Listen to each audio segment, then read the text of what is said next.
Hello friends, आपका हमारे channel A to Z teaching student में स्वागत है। तो हमने प्रेजेंट टेंस के सभी भागों के बारे में पढ़ लिया, जैसे present indefinite tense, present continuous tense, present perfect tense और प्रेजेंट परफेक्ट कंटीन्यूअस टेंस। तो वो पूर्ण हो गया। ठीक, उसके चारों भागों के बारे में हमने चर्चा कर लिया। अब आइए पास्ट के भागों के बारे में चर्चा करते हैं। Past indefinite tense. ठीक, ये भी वैसा ही है। इसमें क्या था, वर्तमान काल की बात किया जा रहा था, है, हूँ, इस तरह से। इसमें था थी की बात किया जाएगा, लिया, दिया, गया, सोया, खाया। ठीक, तो आइए वीडियो को शुरू करते हैं। पहचान। जिन वाक्यों के अंत में ता, था, ती, थी, ते, थे, खाया, पिया, उठा इत्यादि शब्द दिए हों तथा बीते हुए समय का बोध कराए, वो पास्ट इंडेफिनिट टेंस का वाक्य होता है। ठीक, कहने का मतलब कि जैसे हमने प्रेजेंट इंडेफिनिट टेंस में पढ़ा कि ता है, ती है, ते हैं या ता हूँ, ती हूँ। ठीक, तो इसमें क्या रहेगा, वाक्य के अंत में ता, था रहेगा, ती, थी रहेगा, ते, थे रहेंगे। ठीक, खाया, पिया या दिया या दी। ठीक, उसने जैसे गाली दी, ऐसा वाक्य रहेगा। तो इसका हेल्पिंग वर्ब देख लेते हैं। हेल्पिंग वर्ब डिड, सभी कर्ताओं के साथ। कहने का मतलब कि जो इसका सहायक क्रिया है, इसमें सिंगुलर नंबर प्लूरल नंबर से कोई लेना देना नहीं है। हम सभी कर्ताओं के साथ डिड का प्रयोग कर सकते हैं। अब सहायक क्रिया हिंदी में देखिए, ता, था, ती, थे, ते, थे, खाया, पिया इत्यादि मतलब वाक्य आएगा, तो वहाँ पे हमें डिड का प्रयोग करना है। सिंगुलर नंबर है या प्लूरल नंबर, उससे कोई मतलब नहीं है, हम सभी के साथ प्रयोग करेंगे। तो पहला नंबर अफर्मेटिव सेंटेंस में देख लेते हैं, स्वीकारात्मक वाक्य। ठीक, सूत्रकर्ता प्लस मुख्य क्रिया का सेकेंड रूप प्लस कर्म प्लस अन्य। ठीक, इंग्लिश में रूल क्या है, सब्जेक्ट प्लस मेन वर्ब का सेकेंड फॉर्म, मेन वर्ब का second form, object plus other. तो ट्रांसलेशन से पहले इसके हम नोट पर ध्यान दे लेते हैं। नोट क्या है, स्वीकारात्मक वाक्य में सहायक क्रिया का प्रयोग नहीं किया जाता है, बल्कि मुख्य क्रिया का सेकेंड रूप कर्ता के बाद लिखते हैं। कहने का मतलब कि इसमें हम सहायक क्रिया नहीं लिखते।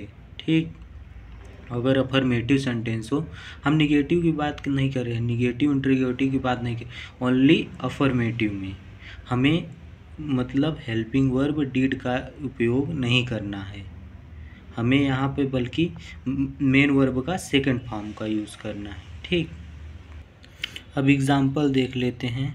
अजय कल स्कूल गया। अजय कल स्कूल गया। अजय क्या है, अजय मतलब सब्जेक्ट है, इसमें एक कर्ता है, और कल क्या है, अदर है, स्कूल क्या है, प्लेस है। ठीक, गया मतलब जाना। तो अजय, अब यहाँ मेन वर्ब का सेकंड फॉर्म क्या होगा, गो, वेंट, गॉन, गोइंग। तो वेंट लगाएंगे, went to school yesterday. Yesterday means मतलब बीते हुए कल की बात कर रहा है। दूसरा नंबर, मैंने अपना पाठ याद किया। ठीक, ये वाक्य जैसे अपना अपनी के लिए हम इसको आगे चल के बताएंगे, क्योंकि अभी जितना आप शॉर्ट वे में समझेंगे उतना सही रहेगा। अब धीरे धीरे वाक्यों को समझते जाएंगे तो उसमें वाक्य बड़े होते होंगे तो आपको समझने में भी आसानी होगी। I learn my lesson. अब यहाँ जैसे आई के साथ माई का प्रयोग, ठीक, आई के साथ माई का प्रयोग किया गया है, और ही के साथ हिज का, सी के साथ हर का, तो इसको आगे चल के बताएंगे अपना अपनी के लिए। अब तीसरा नंबर, सीता पत्र लिखती है। ठीक, तो सीता, अब मेन वर्ब का सेकेंड फॉर्म राइट मीन्स लिखना, राइट, रोट, रिटेन, राइटिंग। ठीक, तो यहाँ रोट होगा, ROATE। ठीक, मेन वर्ब का सेकेंड फॉर्म, अ लेटर। अब दूसरा नंबर देखते हैं, निगेटिव सेंटेंस में नकारात्मक वाक्य। सूत्र क्या है, कर्ता प्लस सहायक क्रिया।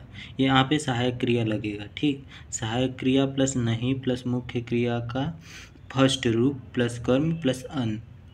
इसमें क्या है कि अफर्मेटिव में क्या है कि उसमें सहायक क्रिया नहीं लगेगा, मेन वर्ब का सेकंड फॉर्म लगेगा, और इसमें क्या है, मेन वर्ब का फर्स्ट फॉर्म लगेगा, ठीक। इस पर विशेष ध्यान देना होता है। अब इंग्लिश में इसका रूल क्या है, subject plus helping verb did plus not plus main verb का first form plus object plus other. ये इसके एग्जांपल देखते हैं। पहला नंबर, वह वहाँ नहीं गया, वह वहाँ नहीं गया, ठीक। तो he did not go there. अब इसमें हमें ये तो देखना नहीं है कि सिंगुलर नंबर है कि प्लूरल नंबर है, ठीक। इसमें हमको डायरेक्ट लिख देना है और क्रम बाय क्रम, पहले सब्जेक्ट को लिखें, फिर हेल्पिंग वर्ब को लिखें, फिर नॉट को लिखें, फिर मेन वर्ब को लिखें, फिर अदर आया था दियर, दियर को लिख दिए, ठीक। ऐसे ही करना है। दूसरा नंबर, उसने तुम्हें गाली नहीं दी, उसने तुम्हें गाली नहीं दी। उसने का मतलब वह है ना, ही did not abuse, abuse means गाली देना, अब्यूज यू। अब तीसरा नंबर क्या है, चपरासी ने घंटी नहीं बजाया, चपरासी ने घंटी नहीं बजाया। Peon did not ring the bell, ring means बजाना। तीसरा नंबर क्या है, इंट्रोगेटिव सेंटेंस प्रश्नवाचक वाक्य। ए नंबर कंडीशन क्या है, यदि क्वेश्चन वर्ड वाक्य के पहले आए तो खाना खा लेना चाहिए। नहीं, ऐसे नहीं करना है, पहले पूरा वीडियो को देख के वाक्य को समझ के तब उसके बाद खाना खा के सोना है, जो अपना करना हो कीजिएगा। सूत्र, सहायक क्रिया प्लस कर्ता प्लस मुख्य क्रिया का फर्स्ट रूप प्लस कर्म प्लस अन्य और क्वेश्चन मार्क। इंग्लिश में इसका रूल क्या है, हेल्पिंग वर्ब डिड, ठीक, पहले लिखेंगे did plus subject plus main verb का first form plus object plus other. Example क्या है, क्या तुम्हें उसने गाली दी, तुम्हें का मतलब है यू, और उसने का मतलब है ही,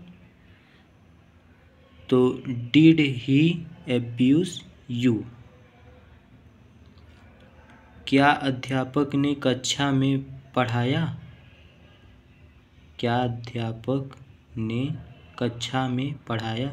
did teacher teach in the class, did teacher teach in the class. क्या उसने बाजार से सब्जी लाया। अब यहाँ लाया खाया ऐसे इन वाक्यों में आएगा, तो हमें पास्ट इंडेफिनिट टेंस का वाक्य समझना है। अब ज़रूरी नहीं है कि ता था, ती थी, ते थे आए, ठीक। क्या उसने बाजार से सब्जी लाया, did bring vegetables from market.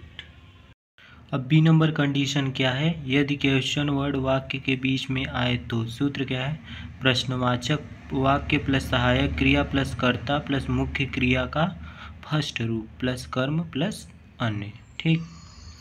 अब रूल इंग्लिश में क्या है, question word plus helping verb did plus subject plus main verb का first form plus object plus other question mark last में। अब आइए इसके एग्जाम्पल को देख लेते हैं। मैं वहाँ कैसे गया, मैं वहाँ कैसे गया, ठीक। तो इसमें क्या क्वेश्चन वर्ड क्या है, कैसे, हाउ, ठीक। तो how did I go there. उसने तुम्हें गाली क्यों दी, क्वेश्चन वर्ड क्या है, क्यों, वाई, और उसने मतलब ही और तुम्हें मतलब यू, तो Y did he abuse you. तुम दिल्ली कब गए थे। अब यहाँ क्वेश्चन वर्ड क्या है, कब, व्हेन, और सब्जेक्ट क्या है, तुम, यू, तो when did you go to Delhi. अब चलिए इंट्रोगेटिव विद निगेटिव सेंटेंस में देखते हैं। प्रश्नवाचक के साथ नकारात्मक वाक्य। इसमें पहला कंडीशन ये है, यदि क्वेश्चन वर्ड वाक्य के पहले आए तो सूत्र क्या है, सहायक क्रिया प्लस कर्ता प्लस नहीं प्लस मुख्य क्रिया का फर्स्ट रूप प्लस कर्म प्लस अन्य। ठीक।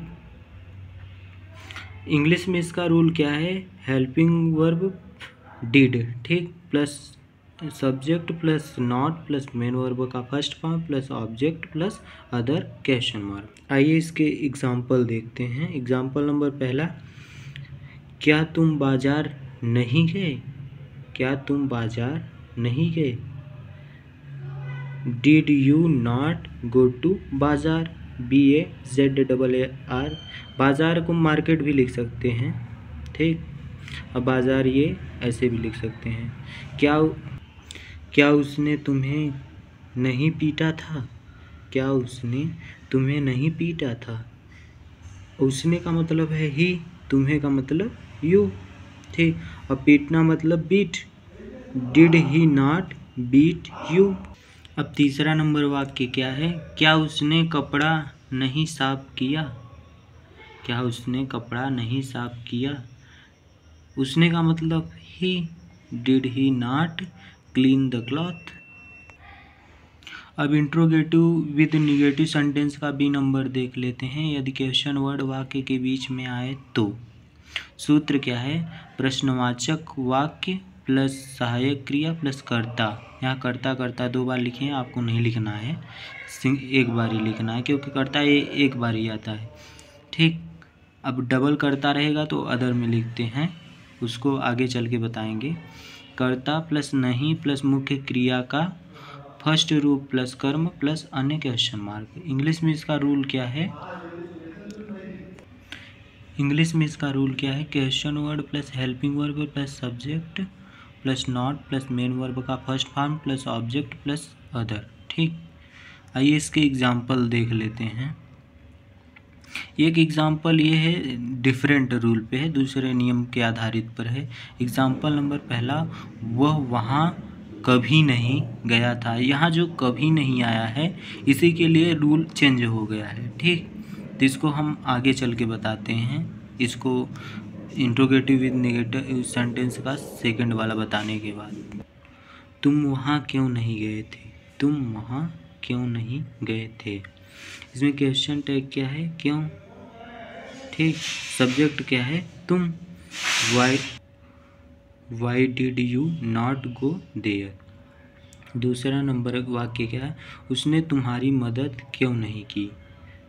वाई, उसने मतलब ही, why did he not help you. वह पाठ क्यों नहीं याद किया। अब क्यों जो है यानी कि वाई, और वह मतलब ही, याद करना मतलब लर्न, अपार्ट मतलब लेसन, तो Y did he not learn lesson. अब नोट मुख्य पर थोड़ा ध्यान देते हैं। उपयुक्त वाक्य का सूत्र यानी कि रूल यहाँ है। अब कौन सा वाक्य, वही जो हमने अभी बताया था कि कभी नहीं, वाक्य के बीच में कभी नहीं आए और गया था, आया था, खाया था, पिया था, दी थी, ली थी, ऐसा है। तो वहाँ का रूल हमें क्या है, जैसे कि एग्जाम्पल ये देखिए, वह वहाँ कभी नहीं गया था। तो इस वाक्य का रूल क्या है, आइए देखते हैं।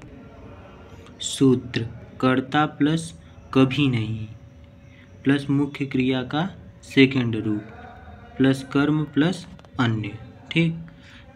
और इंग्लिश में रूल क्या है, subject plus never plus main verb का second form plus object plus other. यहाँ पे हमें जो कभी नहीं आएगा उसके स्थान पे नेवर और मेन वर्ब का सेकंड फॉर्म यूज़ करना है। एग्जाम्पल पहला देख लेते हैं, वही है हमारा, वह वहाँ कभी नहीं गया था। ही नेवर वेंट दियर। अब यहाँ गया यानी गो, तो गो का फॉर्म क्या होता है, गो, वेंट, गॉन, गोइंग।